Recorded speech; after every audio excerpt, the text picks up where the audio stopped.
Hello friends, welcome back to your own channel A Kumar classes. मैं इस channel पर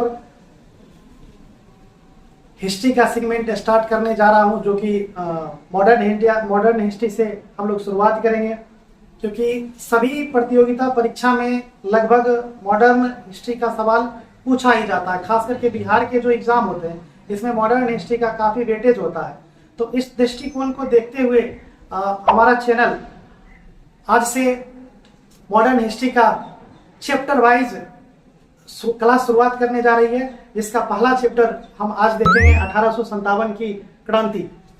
1857 की क्रांति को हम लोग इस तरह से पढ़ेंगे कि एक हमारा जो हिस्ट्री पढ़ने का दृष्टिकोण है इसमें बदलाव आएगा और इतिहास को हमें किस तरह से अध्ययन करना चाहिए, इन चीज़ों को बारे में हम लोग अच्छी तरह से समझेंगे। और इतिहास को इतिहास की तरह नहीं, बल्कि इतिहास को हम इस तरह से पढ़ेंगे कि इतिहास और साइंस के साथ कनेक्टिविटी बढ़ जाएगा, ताकि हमें पढ़ने में रुचि आएगी। तो आइए हम लोग स्टार्ट करते हैं। 1857 की क्रांति की शुरुआत करते हैं और इसमें हम लोग बांट करके पढ़ेंगे। जैसा कि आप लोगों को दिख रहा होगा, 1857 की क्रांति हम लोग 5 भाग में बांट करके देखेंगे, जिसमें पहला भाग पहले चरण में हम लोग देखेंगे इसके स्वरूप और प्रकृति को, जबकि दूसरा हम लोग देखेंगे कारण को, और फिर देखेंगे प्रसार एवं नेतृत्वकर्ता को, और फिर परिणाम और प्रभाव को।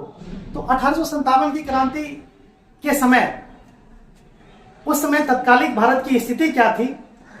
लगातार हमारे भारत में ब्रिटिश के द्वारा लगभग 100 वर्षों से कंपनी का शासन चलता हुआ आ रहा था, और कंपनी कुछ इस तरह से शासन की ताकि भारतीयों में कंपनी के प्रति जो अविश्वास है, असंतोष है, उभर करके सामने आया, और परिणाम स्वरूप ये 1857 की क्रांति देखने को मिलती है। इसके पीछे कई कारण है, इसको हम लोग बाद में देखेंगे, लेकिन पहले शुरुआत करते हैं इसके स्वरूप से। पहले हम लोग इसके स्वरूप को देखेंगे कि 1857 की क्रांति वास्तव में इसका स्वरूप क्या था। और 1857 की क्रांति की जब शुरुआत हो रही थी तो उस समय भारत की स्थिति क्या थी, भारत में कौन शासन कर रहा था, ब्रिटेन का प्रधानमंत्री कौन था, और 1857 की क्रांति को कैसे दबाया गया, इन सभी चीजों के बारे में हम लोग देखते हैं। तो हम लोग पहले देखेंगे कि 1857 की क्रांति की जब शुरुआत हुई थी तो उस समय भारत का गवर्नर जनरल कौन था। तो ये प्रश्न पूछा जाता है। 1857 की क्रांति के समय भारत का गवर्नर जनरल लॉर्ड कैनिंग था, जबकि तत्कालिक प्रधानमंत्री लॉर्ड पामस्टन था। लॉर्ड पामस्टन जो कि ब्रिटेन में थे। वहीं ब्रिटेन में विपक्ष में डिसरायली बैठे हुए थे, जबकि 1857 की क्रांति की जो भारत में चिंगारी थी उसको दबाने के लिए मुख्य सेनापति के रूप में कैंपबेल को नियुक्त किया गया था। तो 1857 की क्रांति को दबाने का भरपूर प्रयास किया गया अंग्रेजों के द्वारा, और 1857 की क्रांति को अंग्रेज दबाने में सफल रहा था। तो आइए हम लोग देखते हैं स्वरूप को, स्वरूप कैसा था और इसको किस तरह से हम लोग समझ सकते हैं। तो 1857 की क्रांति के समय का जो वर्णन किया जा रहा था, तो उस समय सरकारी इतिहासकार के रूप में आरसी मजूमदार को चुना गया था।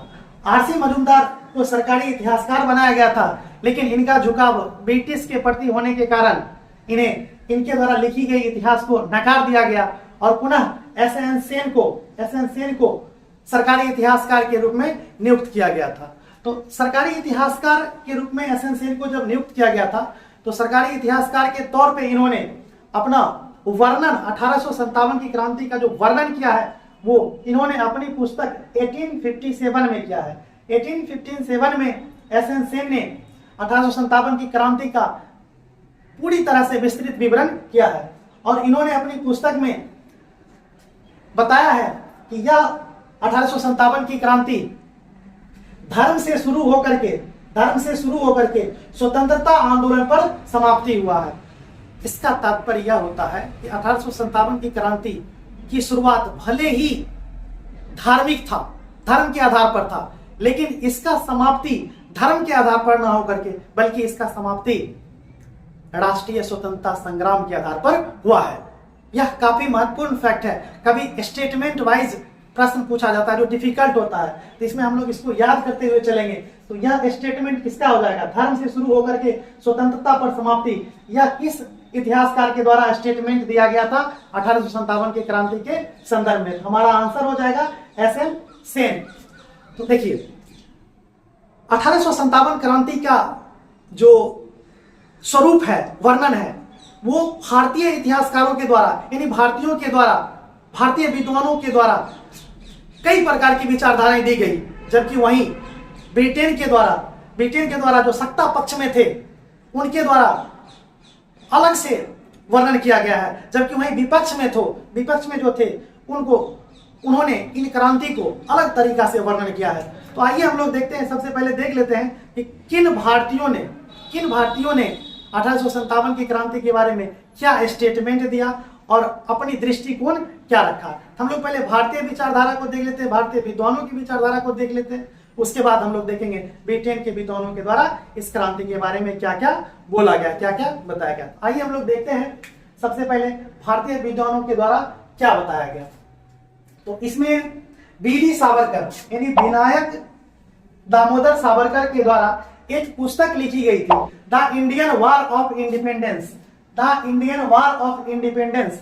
इस पुस्तक में BD सावरकर ने 1857 की क्रांति के संदर्भ में कहा कि यह पूरी तरह से सुनियोजित ढंग से किया गया प्रथम स्वतंत्रता संग्राम था। यह स्टेटमेंट किसके द्वारा दिया गया था? अगर प्रश्न आता है एग्जाम्स में तो हम लोग मारेंगे आंसर BD सावरकर को।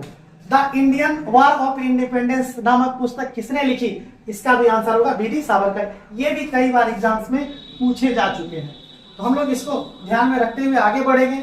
अब 1857 की क्रांति के संदर्भ में ही अशोक मेहता ने एक पुस्तक लिखी, द ग्रेट रिबेलियन।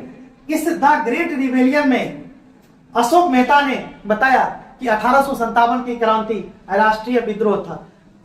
यहां ध्यान देने योग्य बात यह है कि अगर प्रश्न पूछा जाए किस भारतीय ने 1857 की क्रांति को राष्ट्रीय विद्रोह कहा, तो यहां हमारा आंसर अशोक मेहता होना चाहिए। अशोक मेहता भारतीय लगाकर पूछेगा तो आंसर हमारा अशोक मेहता होना चाहिए। इनकी बुक का क्या नाम है? तो द ग्रेट रिबेलियन। अब वही आरसी मजूमदार ने अपना स्टेटमेंट दिया, ना ही यह प्रथम स्वतंत्रता आंदोलन था और ना ही यह राष्ट्रीय आंदोलन था। यानी कि जो बातें BD सावरकर ने किया, जो बातें अशोक मेहता ने किया, उन्हीं के बातों को नकार दिया आरसी मजूमदार। याद रखना है कि आरसी मजूमदार को 1857 की क्रांति का इतिहास लिखने के लिए सरकारी इतिहासकार के तौर पर इनको नियुक्त किया गया था, लेकिन बाद में इन्हें हटा करके इन्हीं के स्थान पर SM सेन को लाया गया था। चलिए आगे हम लोग बढ़ते हैं। अब देखते हैं 1857 की क्रांति के संदर्भ में पंडित जवाहरलाल नेहरू ने कहा कि 1857 की क्रांति राष्ट्रीय विद्रोह नहीं था। यहां भी ध्यान देना है, इनका तर्क था कि 1857 की क्रांति राष्ट्रीय विद्रोह नहीं था। इनके पीछे इन्होंने तर्क दिया कि उस समय 1857 की क्रांति के समय राष्ट्रवाद का उदय नहीं हुआ था। तो जब राष्ट्रवाद का उदय नहीं हुआ था तो कैसे ये राष्ट्रीय विद्रोह है? तो इन्होंने अपना तर्क दिया था। हम लोग तर्क के तौर पर याद रखेंगे कि किसने राष्ट्रीय विद्रोह नहीं माना, तो पंडित जवाहरलाल नेहरू। जबकि आगे जब हम बढ़ते हैं तो वहीं पर एक रामविलास शर्मा करके इतिहासकार थे। रामविलास शर्मा ने अपने अध्ययन के आधार पर बताया कि यह एक जन क्रांति था। देखिए दोस्तों, यह एक जन क्रांति था। जन क्रांति इसलिए था क्योंकि अवध से नेतृत्व कर रही थी बेगम हजरत महल, और बेगम हजरत महल जैसे ही नेतृत्व कर रही थी तो अवध की जनता ने बेगम हजरत महल को बहुत समर्थन किया था।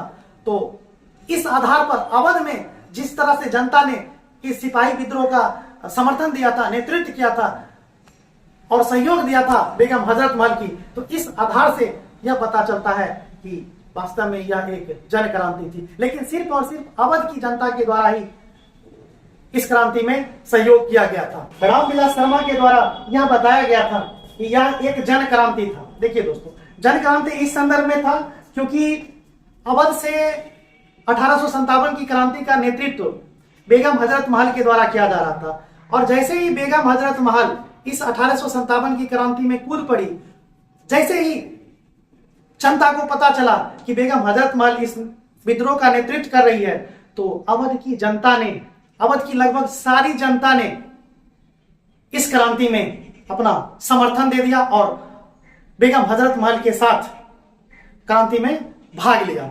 तो इस आधार पर रामविलास शर्मा के द्वारा कहा गया कि यह एक जन क्रांति था। उसके बाद ये हम लोग देखें कि किस तरह से भारतीय विद्वानों के द्वारा 1857 की क्रांति को किस तरह से वर्णन किया गया है। अब इसी संदर्भ में हम आगे बढ़ते हैं तो देखेंगे ब्रिटिश के द्वारा किस तरह से इस 1857 की क्रांति को एक्सप्लेन किया गया, किस तरह से बताया गया। उनके स्टेटमेंट को भी एग्जाम्स में पूछा जाता है, तो हम लोग को ध्यान रखना पड़ेगा कि अंग्रेज विद्वानों के द्वारा क्या क्या स्टेटमेंट दिया गया। तो आइए दोस्तों, सबसे पहले देखते हैं अंग्रेज विद्वान की मत। अंग्रेज विद्वान की मत में हम लोग देखेंगे तो जॉन सीले और मार्लेसन और एक ट्रेवेलियन, ये जॉन सीले, मार्लेसन, ट्रेवेलियन ने बताया कि यह मात्र सिपाही विद्रोह था।